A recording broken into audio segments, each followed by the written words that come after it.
Hello friends, मैं आया हूँ सुप्रभात टैक्स सॉल्यूशन से। फ्रेंड्स, जीएसटी पोर्टल पे एक नया फैसिलिटी अवेलेबल करा दिया गया जिसे जीएसटी काउंसिल ने नाम दिया है कम्युनिकेशन बिटवीन टैक्स पेयर्स। आइए जान लेते हैं ये फैसिलिटीज आखिर में क्या है और कैसे काम करता है। जो भी जीएसटी कंसल्टेंट है उनको जानना ये बेहद ही जरूरी होता है।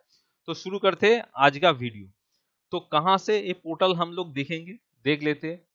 पहले हम जाएंगे सर्विस में जाने के बाद आप जाएंगे सीधा यूजर सर्विस में देखिए नीचे में सीधा कम्युनिकेशन बिटवीन टैक्स पेयर्स लिखा हुआ है, तो यहाँ पे आपको क्लिक करना है। क्लिक करते ही आपको दिखाई दे रहा है क्या, देखिए inbox notification and reply received.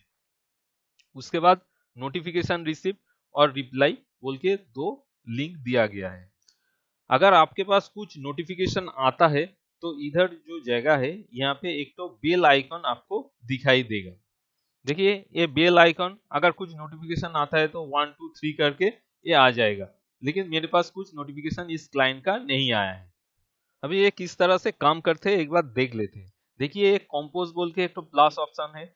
जैसे हम लोग ईमेल भेजते हैं कंपोज वाला सेक्शन में जाते हैं, तो उसी तरह हम लोग को कंपोज में जाना होगा। कंपोज में जाते ही देखिए नोटिफिकेशन 2, मतलब आप नोटिफिकेशन कैसे किसको भेजना चाहते हैं, सप्लायर को या रिसिपिएंट को। जनरली हम लोग सप्लायर को ही भेजते हैं, रिसिपिएंट को भी भेजते हैं। तो मेरे केस में मान लीजिए सप्लायर को भेजना है। क्यों भेजना है ये थोड़ा जान लेते हैं। मान लीजिए मैंने किसी से बिल लिया है, मतलब किसी से परचेज किया हूं और उसके अगेंस्ट में उसका पूरा पैसा दे दिया, जीएसटी भी दे दिया, लेकिन उन्होंने किसी कारणवश उन्होंने जीएसटीआर 1 अपलोड नहीं किया या फिर कुछ गलती किया, टैक्स पेमेंट किया, लेकिन मुझे जीएसटीआर 2A में शो नहीं कर रहे टैक्स, तो मुझे क्रेडिट नहीं मिलेगा। रूल 36(4) के हिसाब से हमको पॉकेट से, ओन पॉकेट से देना होगा टैक्स। तो इसीलिए मुझे क्या करना होगा, सप्लायर को एक तो नोटिफिकेशन भेजना होगा, तो इसीलिए सप्लायर को क्लिक करना होगा। उसके बाद क्या करना होगा, ये जो सप्लायर जीएसटी नंबर आप देख रहे हैं S6, यहाँ पे सप्लायर का जीएसटी नंबर डालना होगा। जीएसटी नंबर डालते ही उनका ऑटोमेटिक नाम आ जाएगा। उसके बाद सब्जेक्ट 50 कैरेक्टर्स के अंदर आपको डालना होगा, मतलब क्यों आप सप्लायर को नोटिफिकेशन भेज रहे हैं। उसके बाद डॉक्यूमेंट डिटेल्स क्या है, कुछ भी नहीं। डॉक्यूमेंट डिटेल्स मतलब आपका जो इनपुट आपने जिस बिल के अगेंस्ट दिए है उस बिल का डिटेल देना होगा। फिर भी एक बार देख लेते हैं। Action required, file missing document, rejected, amendment required, rejected, wrongly send to me, reuploaded document, payment made, others. मतलब मेरे केस में क्या हुआ है, मैंने पेमेंट फुल कर दिया लेकिन जीएसटीआर 2A में नहीं दिख रहा है, तो मैं क्या सिलेक्ट करूंगा, फाइल मिसिंग डॉक्यूमेंट सिलेक्ट करूंगा। अगर उन्होंने गलती से कुछ किया था, मेरे जीएसटीआर 2A में दिख रहा है, तो मैं रिजेक्ट कर दूंगा। रिजेक्ट के लिए उनको उनके पास नोटिफिकेशन भेजूंगा। रॉन्गली सेंड टू मी अगर होगा तो ये भी मुझे रिजेक्ट में डाल के उनको नोटिफिकेशन भेजना होगा। री अपलोडेड डॉक्यूमेंट, एक ही डॉक्यूमेंट अगर री अपलोड हो जाता है तो री अपलोडेड को आपको सिलेक्ट करना होगा। पेमेंट मेड, अगर पेमेंट मेड के लिए अगर ऑप्शन है, पेमेंट मेड के लिए अगर कुछ होता है तो पेमेंट मेड आपको सिलेक्ट करना है, और आदर्स अगर कुछ होता है तो आदर्स को सिलेक्ट करके उसका डिटेल भरना होगा। तो मेरे केस में मान लीजिए फाइल मिसिंग डॉक्यूमेंट है, तो मुझे फाइल मिसिंग डॉक्यूमेंट सिलेक्ट करने के बाद जो इनवॉइस के अगेंस्ट मैंने पेमेंट किया था उस इनवॉइस को सिलेक्ट करना है। अगर ये इनवॉइस है, इनवॉइस डेबिट नोट या क्रेडिट नोट कुछ भी है तो उसको सिलेक्ट करना है। उसके बाद आपको क्या करना है, डॉक्यूमेंट नंबर को भी लिखना होगा। जो आपके पास परचेज बिल है उसमें जो बिल नंबर है उसको आपको सिलेक्ट करना है। उसके बाद डॉक्यूमेंट डेट डालना है, बिल के ऊपर जो डेट है वो आपको डालना है। उसके बाद डॉक्यूमेंट वैल्यू डालना है।